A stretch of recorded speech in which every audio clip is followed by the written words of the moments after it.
at this time, we would like to talk to you about the other latest news developments in the country.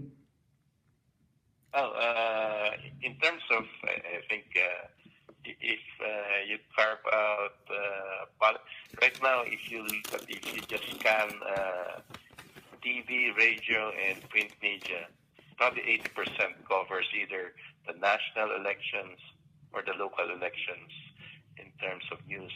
So some of the pretty much not covered news are many of the good news about the economy. The economy continues to grow at around 6% annually.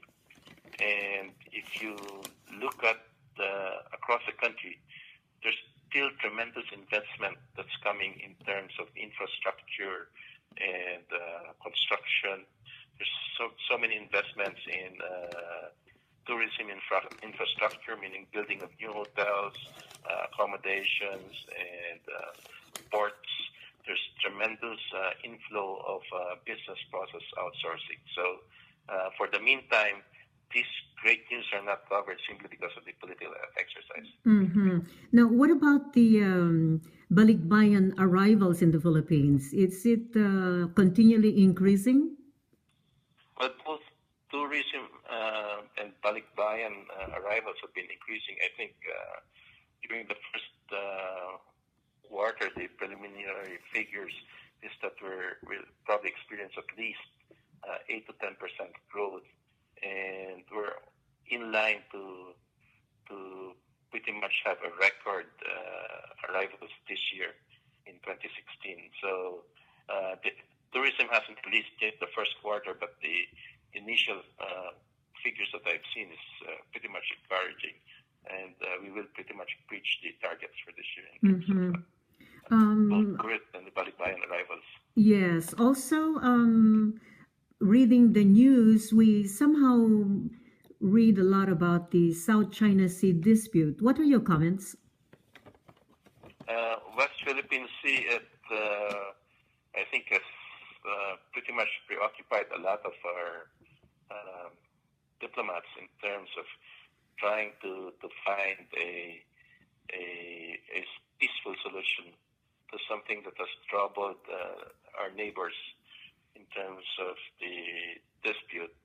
The Philippines has abide by our commitments in the UN Law of the Sea.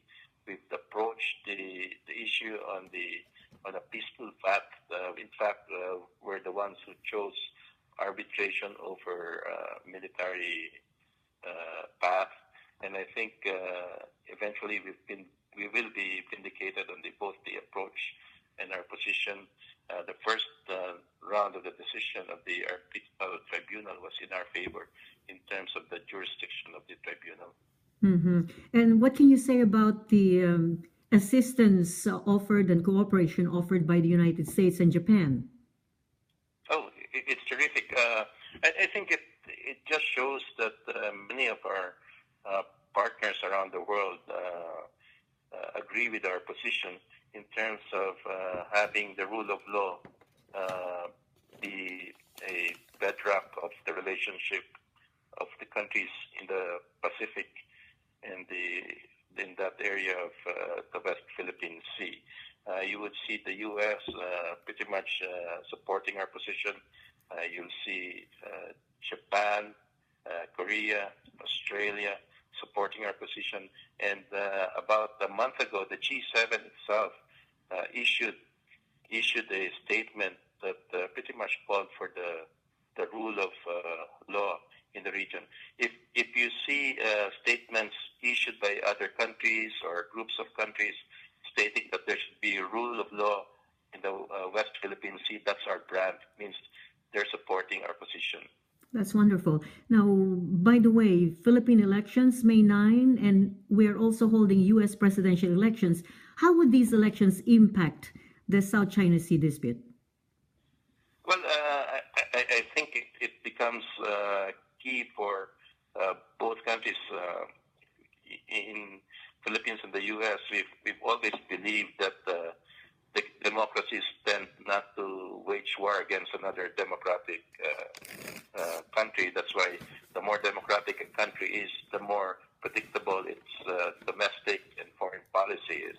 That's why sometimes we always advocate that even our neighbors, not China alone, but all our neighbors become democratic countries, so that there will be predictability in the policies and the relationships we have within the region. Thanks so much for your comments, Consul General Leo Herrera-Lim.